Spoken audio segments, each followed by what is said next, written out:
widescreen. Good evening and happy Easter. I'm Dora Scheidel. Well, Syracuse was the first team to lock up a spot in the Final Four with their win over Marquette yesterday. Florida and Michigan squared off in the South Regional Final this afternoon in Dallas, and Syracuse plays the winner next Saturday in the Final Four. Tom Eschen joins us now with more on the Orange's next opponent. Tom.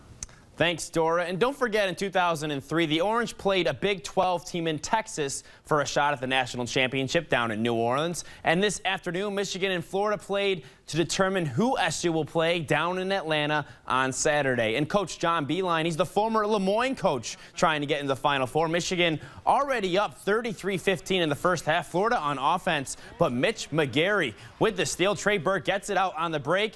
Throws it up to Glenn Robinson, the 30, throws it down. Michigan up 20 points in the first half, 35-15. Second half, more of the same. Trey Burke, the star for Michigan, up top to Glenn Robinson. A one-handed alley-oop slam it, 67-48. Michigan goes on to win 79-59. They're playing SU on Saturday at 8:50 in Atlanta. And congrats to Coach John Beilein. He coached at Lemoyne College from 1983 to 1992. He was Coach of the Year there in 1988 and has a hot team in Michigan that will give the Orange all they can handle in the national semifinals.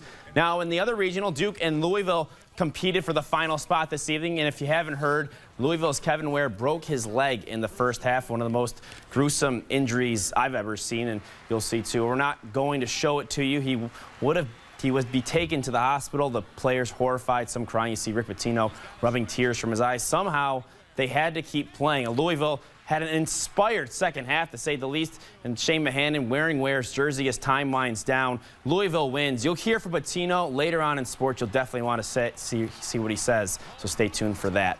Now back home here in Syracuse, the Orange fans saw who their team would play this afternoon in that Michigan victory. Our Alex Rusilla has more on their reaction. It's over. After seeing their Orange dance into the Final Four, Syracuse fans knew they had to savor this moment. On Marshall Street, Manny's is selling Final Four t-shirts for the first time in a decade. Final Four. To many Syracuse fans, picking up one of these shirts makes them feel like they were there for the win. Memento and support for the team. I think it commemorates the excitement around this weekend or next weekend, and just a special achievement that Syracuse has reached for making the Final Four. They're looking for the dated ones, for 2013, and I think more so, like you said, a memento or, something like that. Buying one of these shirts wasn't the only thing Syracuse fans were doing to prepare for Atlanta. Other fans came here to Tully's to watch and see who Syracuse will be taking on in the Final Four. Fans and friends were divided on who they would rather play, Michigan or Florida. And that's strange because usually Orange fans are united. I would have rather played Florida because I think they're worse, and I don't really like Florida at all. I'd rather see Michigan because I'm a football fan from Michigan, so I see Michigan in there with SU. But the SU faithful can now come together as they take on the Michigan Wolverines at the Georgia Dome. I think it'd just be cool to have 2 4 seeds going at it to get in the national championship. A goal Orange fans will have their sights set on when they tip off Saturday against Michigan. Reporting from Syracuse, I'm Alex Rusilla. And if you're thinking about flying to Atlanta to see the game up close, ticket prices are rising quickly. Right now, according to Expedia.com, the cheapest flight to Atlanta from Syracuse leaving Friday is $796, and it only goes up from there. Some tickets will cost you $1,300. Well, stay with CNY Central for continuing coverage. Sports Director Nico Tamurian and Alex Dunbar will be live in Atlanta starting on Friday. Well, developing news today on a Syracuse billboard that is causing quite a stir. The billboard is on a busy intersection in Syracuse at Adams and Montgomery Street downtown and was created by a class in the transmedia department at SU's College of Visual and Performing Arts. A college spokesperson says the goal was to challenge stereotypes and investigate racial barriers to start a conversation. However, many passersby are not taking it that way. A statement from the school says the faculty of the department is now concerned that the message and meaning of the billboard could be misinterpreted or misconstrued, and they've asked the vendor to discontinue it.